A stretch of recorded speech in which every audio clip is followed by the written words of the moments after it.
Hi, Abba. It's him alone or the people there already? Two other people.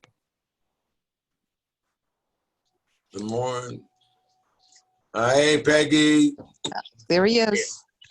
Hi, Peggy. That's it. Hi, Rabbi. What's doing, guys? How's everybody doing? We're good. We're good. Yeah, Hanging in. right. Jane, how are you? Jane, I see you every day now, Baruch Hashem. Everybody all right? There we go. Yeah. Everybody hanging in? Hi, Michael. How are you? We're here. Oh, Baruch Hashem. Everybody. All okay, Rabbi. All right. Check Good. me on the list. We're on the okay list so far, got thank you. God. Hi, Morris. Morris, you see? Morris Silvers, I see you. You see me? Okay, good, good. All right, good. Guys, I gave you the chance to unmute yourself if you want. That's up to you guys. All right? We're starting 2 more minutes. I hope everybody's doing well. Hi, Rabbi. Everybody stay healthy. Hi, guys. Hi, guys. Yeah, I know. I had to leave Schwecky to come here. I can't believe it. That's crazy. Maybe I should just sing instead of teach. I don't know. I don't Go, know. Rabbi. Yeah, I know. I don't know if I can compete with that. Hi, Mrs. Shiloach. Hi, Alan, Joey, Eric. I hope everybody's well. We should just stay well. Moselle. Hi, guys. I can't say hello. Hi, Mrs. Shiloach. How are you guys? I hope everybody's well. Everybody stay well. All right, we'll start in about a minute. Marilyn. Oh, wow. Me. I know. I see who it is. Claire, how are you? All right, we're good. So, shalom, shalom. Hi, Rabbi. Cleveland, Ohio is good. Hi, guys. Oh, everybody's here to learn Torah. I'm very excited. Very excited. Okay, Baruch Hashem. Okay, guys, another minute. I'm on an SCA schedule here. We gotta stay to the schedule. I hope everybody's well. Baruch Hashem. Wow. We're rolling. Okay, we're starting in about a minute. Hi, Ricky. Good morning. Hi, Mrs. Bra. Hi, guys. I don't get to see hi, Ruthie, Eli, Grace. Oh, my gosh. It's so nice to see human beings. Oh, wow. Hi, guys. All right, we're starting in about a minute. Another minute. Okay, there we go, 12:30. All right, ladies and gents, shalom. Welcome to our SCA class, Passover, Pesach, the whole day of learning Torah. I hope everybody's well. Can everybody hear me? Just give me a nod. We're good? Yes. Okay, good. Okay, I'll let you unmute yourself if you want. Basically, I want to get to it because we only have a half hour to learn Torah. It's an honor to learn with you. I am dedicating today's learning and hopefully inspiration for refuah shlema to countless of our friends. God should help them, speedy recovery. Everybody should be well, get them out of the hospital, and let's get back to our beautiful regular lives. Hi, darling. Okay, so I want to say hello to everybody, but I can't. I got to get going because we have a half hour. The study of Torah right now is so very, very important. So we're going to learn about Pesach. What I'm going to do, ladies and gentlemen, I'm going to start with the question, and then I'm going to run to sheets. I have my sheets that I use. We'll try to cover as much as we can in a half hour. The question is a very basic question. Chametz is public enemy number 1. We have to understand, as we go into Pesach, why that is true. You have to understand that for whatever reason, Hashem doesn't feel that certain foods are good for us. Let's take chazir, pig. Okay, well, you want to talk about the midot of the chazir, you want to talk about whatever it is, but then it's asur the whole year long. But you have chametz it's perfect for Shabbat, it's perfect the whole year long, we love it, we're supposed to eat it, and then all of a sudden, Erev Pesach, boom, it's out. You got to get rid of it. And not only that, it's such an isur that is asur not only not to eat, but you can't even enjoy it as compared to non-kosher meat. The Torah tells us non-kosher meat, you're allowed to give it to your dog, you're allowed to enjoy it. Chametz you can't enjoy, you can't even have it in your house. Guys, hi Jeannie. So I'm switching to sheets. Here we go. I like sheets, I like sources. Here we go. I hope you enjoy it. Follow me. Oh, bring it over here, and here we go. You guys see it? Yes? Yes. Okay, here we go. Okay, so we're on page number 1. We'll do as much as we can in the half hour. So why so much obsession over the tiniest crumb of chametz? That is our question. So we're going to try to tackle it with 2 answers if we have enough time. The very first thing we want to establish is something that we say in our classes all the time, that the holidays, the Yamim Tovim that we have, aren't just historical things to remember. There is an energy that happens during that time. Rabbi Eliyahu Dessler in Michtav Eliyahu, that's source number 1. Let's read what he says. Zman Cheyutenu, the time of our freedom, is a special spiritual opportunity for freedom given to every Jew at this time of year. It's a spiritual opportunity for freedom. I want to explain what that means with something we say on Shabbat all the time in the classes. You know that we smell B'samim Saturday night because the Neshama Yitzera leaves us. What does that mean, Neshama Yitzera? So let's give us a nice mashal, an example that we're familiar with. If I take $100 and I go to Zara to buy clothing, I get $100 worth of clothing. Everybody like Zara? Let's get a big hand for Zara. Okay, good. But if I take the same $100 and I go to Zara when there is a sale, I get double as much clothing, correct? Everybody agrees. Every single day, I can get close to Hashem spiritually. If I put this much effort, I get this close to Hashem. On Shabbat, there's a Neshama Yitzera, a spirituality sale. I put this much effort, I get this close. That's how special days work in the Jewish calendar.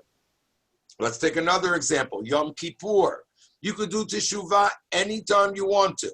You can get close and do Teshuvah.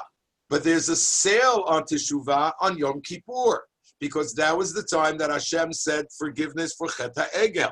And therefore, if I put the effort on Yom Kippur, I get closer. What energy is there on Pesach? It's Ziman Cherutenu. It's not Zichirat Cherutenu. It's Zman. The Passover holiday is a time that if I put in effort, I could be free. Let's read on the bottom, right here. Its time every year is a spiritually auspicious and opportune time to fight for the freedom of our souls.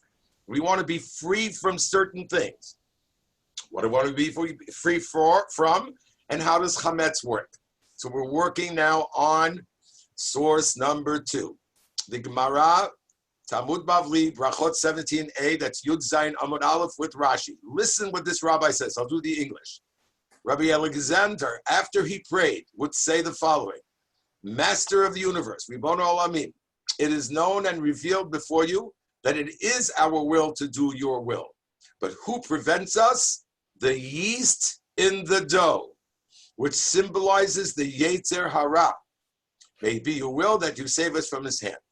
So first of all, just a sideshow for a minute.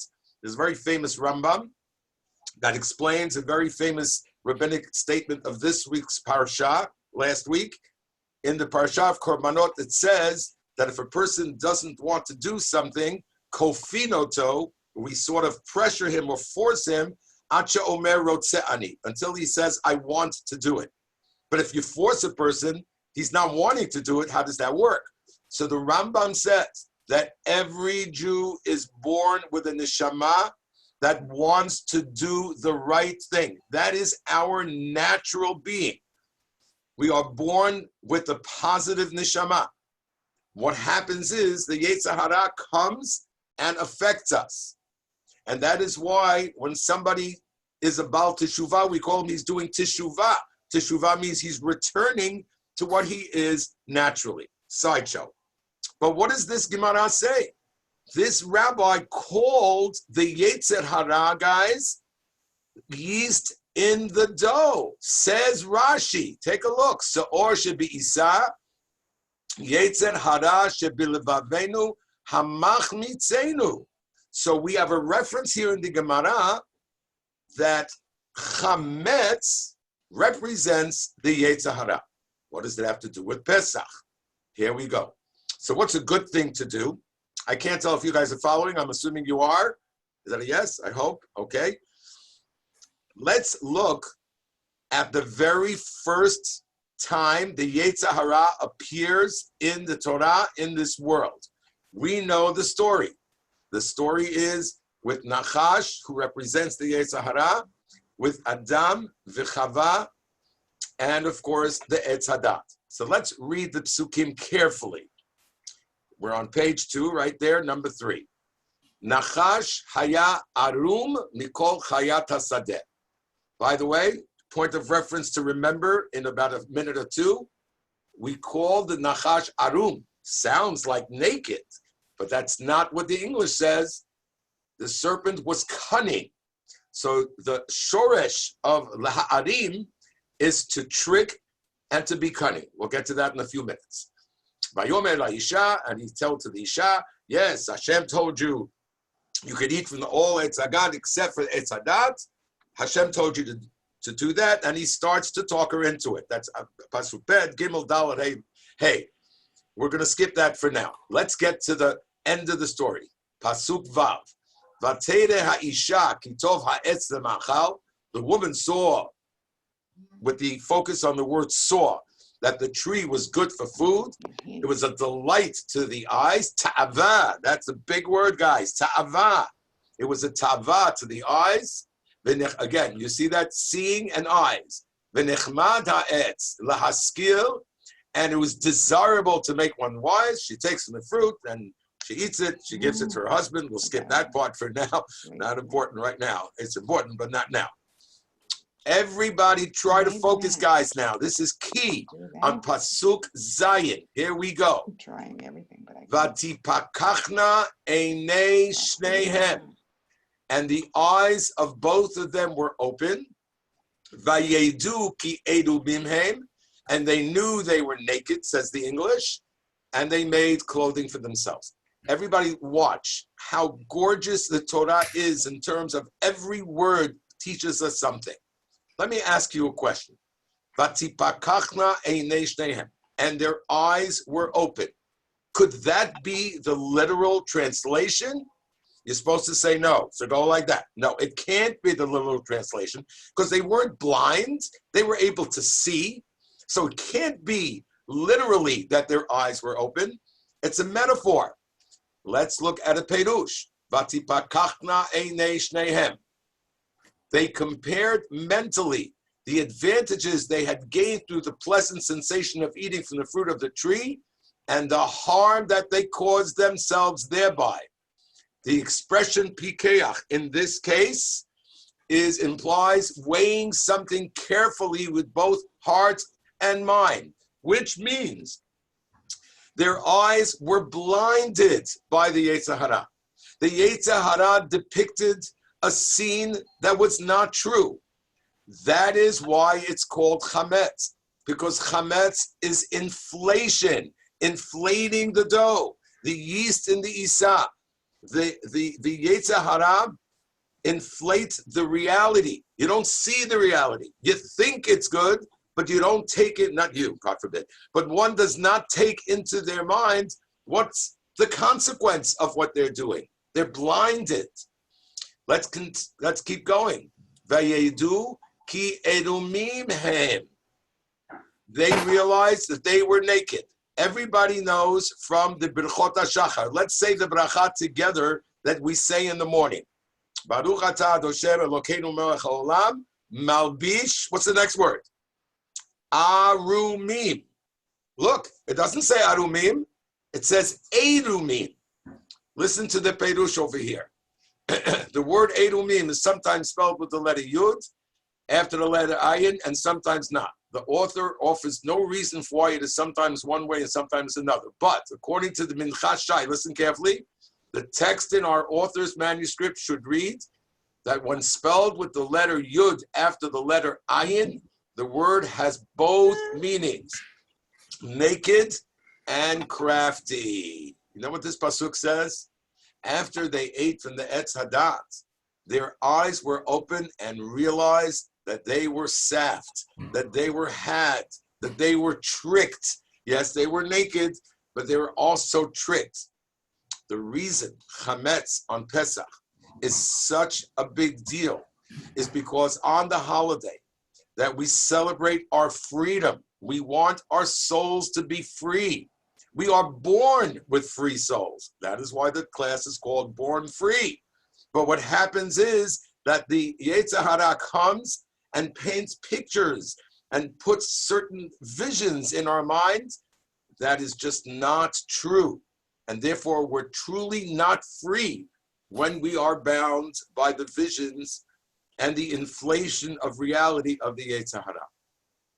Let me tell you how far this blindness can go. This next piece I say very often, but it is extremely telling. It's going to be a Gemara in Chulin that doesn't make any sense. I'm going to give credit where credit is due. Rabbi Prague told me a Perush in this Gemara, and this Gemara is so telling about our own life, how chametz, the inflation, or the inflation of reality, or the blindness of the Yetzer Hara, can ruin our life and take away our happiness. Here we go.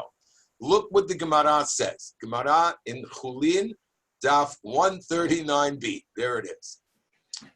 They asked Rav Matana. I'll say the Hebrew first. Haman min haTorah minayin. Morris, you remember this? Haman min haTorah minayin. Where in the Torah can one find an allusion to the hanging of Haman? You have to understand that that is interesting because, of course, Haman comes from the story of Purim, and Purim happened, after the Torah was given. Purim is midrabanan.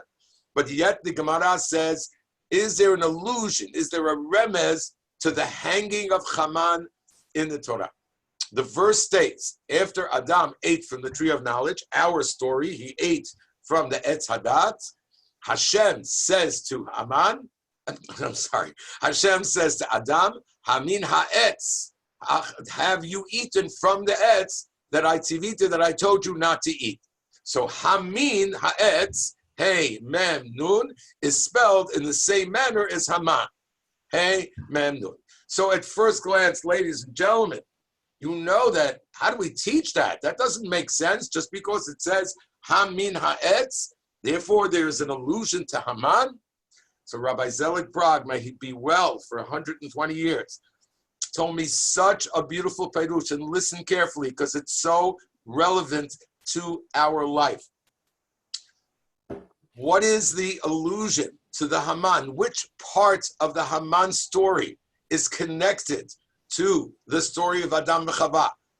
Please look at this next piece. And again, I don't want to be like a show-off or a big shot. Try to remember this for the rest of your life, especially right now where we are going through something very challenging. The story is Haman. Vayetze Haman vayom mahu sameach v'tov lev. This was the day that Esther told Haman and Achashverosh she's inviting them to a special party. He's very happy, it says, sameach v'tov lev. Ukirot Haman et Mordechai b'shar HaMelech. And when Haman sees Mordechai at the gate, v'lokam v'loza, and Mordechai, of course, we know the story, did not get up. Vayimale Haman al Mordechai chema. He gets very angry. Next pasuk, two psukim. Vayisaper, Yud Aleph. Haman comes home. Guys, try to picture this in our own life. Haman comes home, and he tells his wife, et kivod oshro, all of his riches. Virov banav, he has 10 boys, a Sephardic dream. Vet kol asher gidlo hamelech, vet kol asher, so everything he's got, guys, he's got everything. He's got money, he's got fame, he's got family, he's got houses everywhere. Here we go, pasuk yud gimel. V'kol zeh, I have to say this again. V'kol zeh, everything I have, einenu shoveli, is not worth it because Mordechai is not bowing down. Hashem says to Adam, you could have all the trees in Gan Eden, Hashem tells Besser, you could have everything. You could have a beautiful family. You could have this, you could have that, but you can't have that one thing. You can't leave your house right now. You can't have that thing. So what does the Yetzer Hara do? The Yetzer Hara depicts a picture. He blocks everything that I have. He blocks the beautiful life that I have. And he only makes me focus on that one thing that I don't have, and I'm depressed. That is the koach of chametz. That's the koach of anti-freedom. And that's what the Yetzer Hara does. And that's why when it comes to Pesach, ladies and gentlemen, specifically this Pesach, we need to not allow the chametz in the house. Don't let it in. Don't let him through the door. We have to tell the chametz to be quarantined and burnt. We have to get rid of that chametz. We got to get rid of that Yetzer Hara. I've got 12 minutes. Here we go. Okay, so I'm not going to spend a lot of time in this next little thing, but it's a reality, and I need to mention it. If somebody would ask, if I would ask my class, write an essay on slavery in our life. Is there slavery bisman hazeh? So at first, everybody would say, that's a joke, slavery. No, slavery is gone since Lincoln's become president. Yeah, there is a huge slavery in our community. It's called addiction. And addiction is slavery. It's that Yetzer Hara, it's that chametz that takes away the freedom. I'm not going to spend time on it. I am not a person who is qualified to talk about this, but I only wrote one line. I'm just going to throw one line. Do not think that that's not something that we have to deal with. I wrote one line. It is it was in the paper in something called Communal Matters. It was posted July 9th, 2019. It's from an organization called Amudim, which is an Orthodox organization that deals with addiction of substance. Just read the headline, and then I'm going to get out of this topic. 32 drug overdoses in 3 weeks. The silent killer in the Jewish community. While we're sitting and worrying about this virus, which we should worry about, and we care so much about people's lives, there are children and young adults in our community who are killing themselves. And they're killing themselves because the Yetzer Hara depicts a picture of non-reality. They do not weigh the consequences. It's all kinds of addiction. There, I've said it. Let's move on.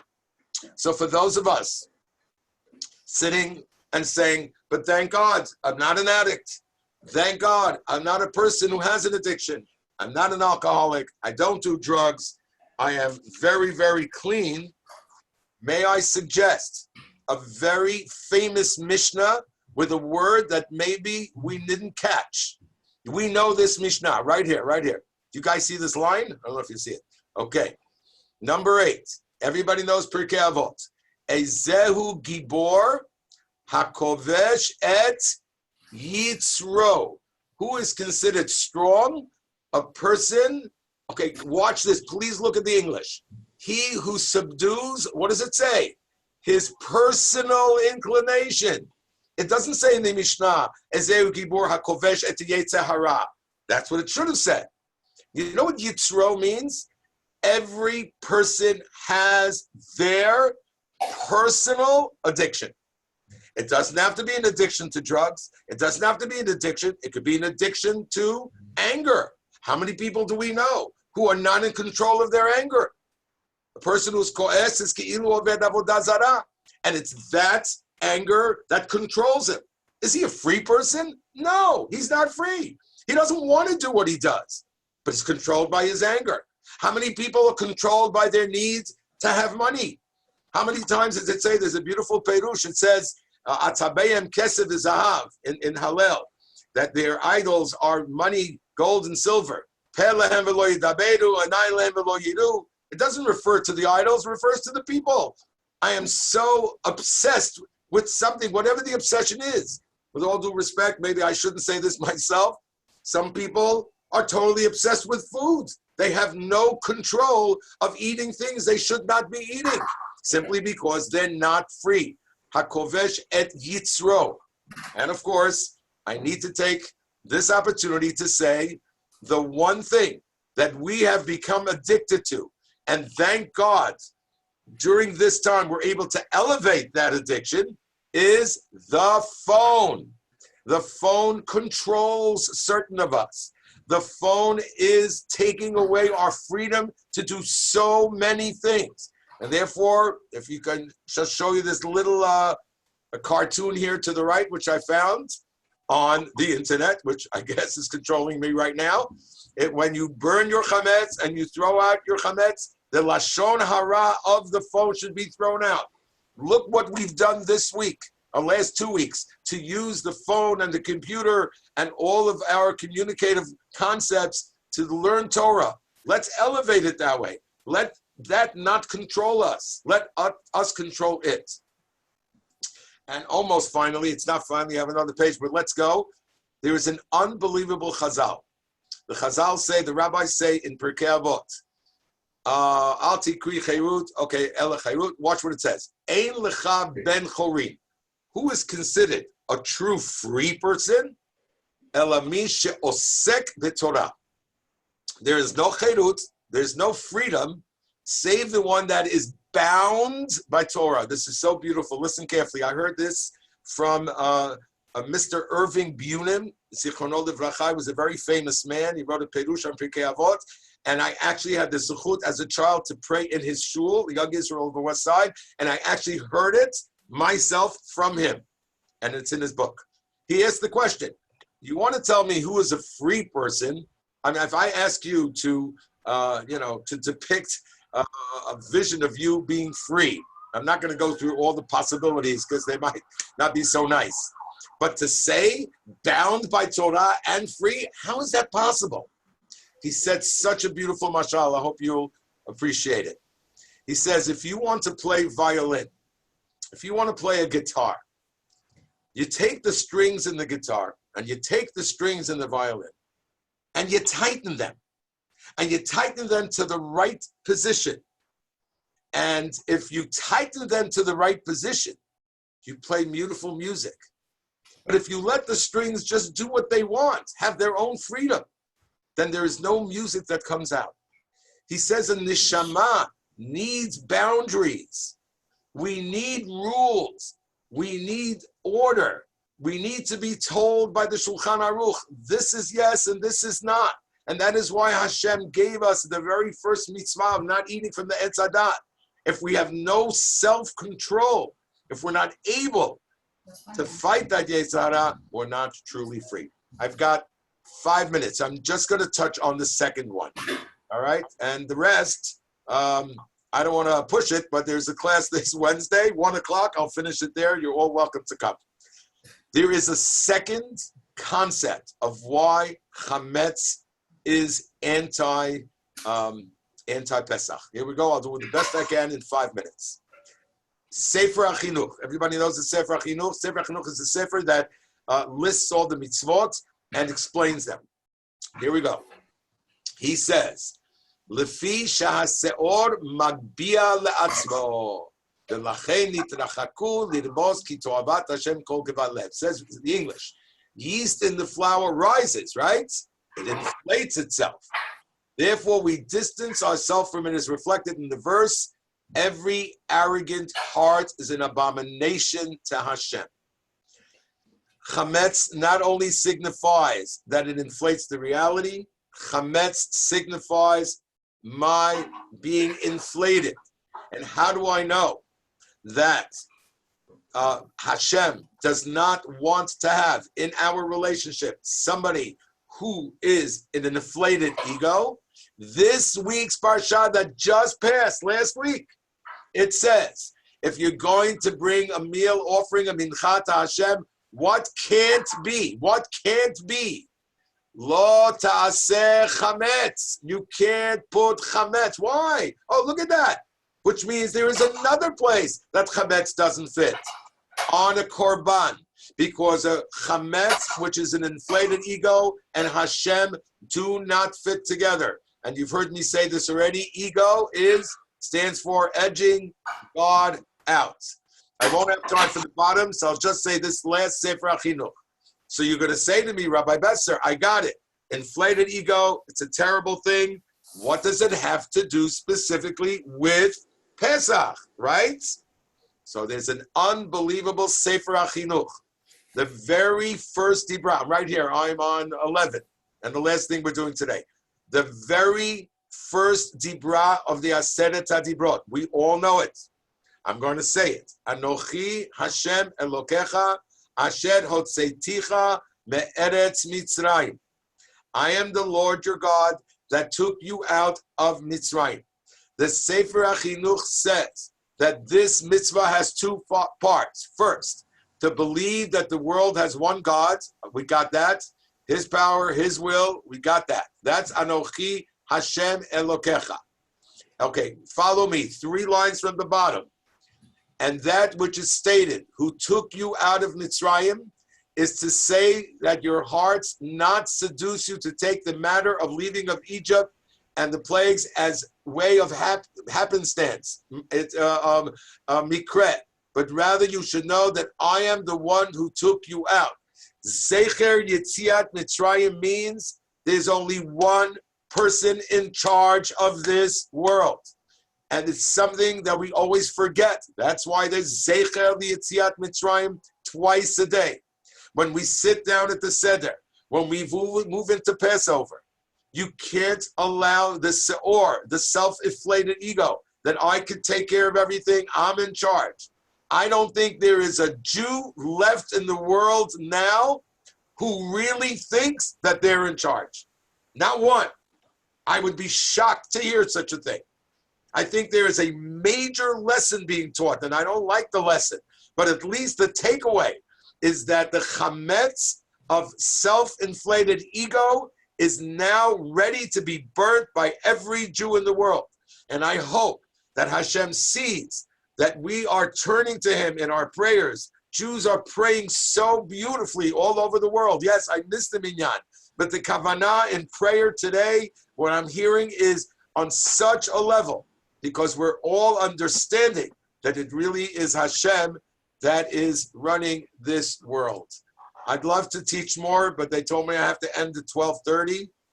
So I'm going to say goodbye. I'll open you guys up if you want. You guys could, all open. You can all open your own things if you want. Unmute all. There you go.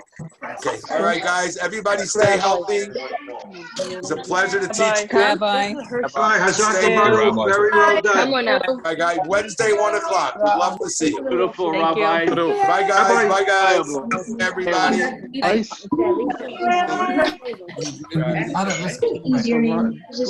Bye, bye, bye. Everybody say goodbye to everybody else. Can we get the sources? Rabbi, can we get the sources? Yes, I'm sorry. Listen, if you want the sources, just email me. Email me. Besser hear me? Rabbi, amazing. Thank you. Just email me. What's the email, Rabbi? Email nbesser_te@push.org. Hi, Grandma Saror. Grandma's here. Good, you heard the share? Yeah. Send it to you. All right, Jeannie, everybody all right? Right. Rabbi, type the email and send it out.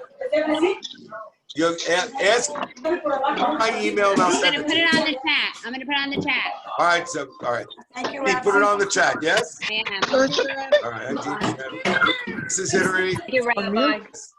Hi guys. It's great to see you. What? Bye, guys. Opportunity. Bye, Mr. Sailor. Good to see you. Good to see you guys. Everybody stay healthy. How do you Hey, you got it? Yeah, I put it on the chat. All right. All right. Thank you, Rabbi. Happy holidays. Good to see you. Okay, everybody feel good. Feel good. Very smart. Hi, Amy. Good morning. Yes, sir. Hi, Bye, Rabbi. guys. Bye, guys. Amy, all right? Everything good? Hi. Amy, did you see Ricky on the picture last night? Very cute. Yes. Yeah, all right. That was it. Hi, Mrs. Hillary. How are you? And Sam and Steven too. Everybody, yeah. But we're on. We'll talk. I'll talk to you. Bye, Grandma. Bye. Sure. Bye, Jeannie. She's still there. Thank you. Thank you so Good much. job, man. Hi. Guys. Okay, bye. All right, guys. Thanks for listening. Bye, Okay, I got Rabbi. it. Thank you. Thank you. Good to see you. Thank you, guys. Thanks for listening. Jeannie will be in touch. Okay, bye, guys.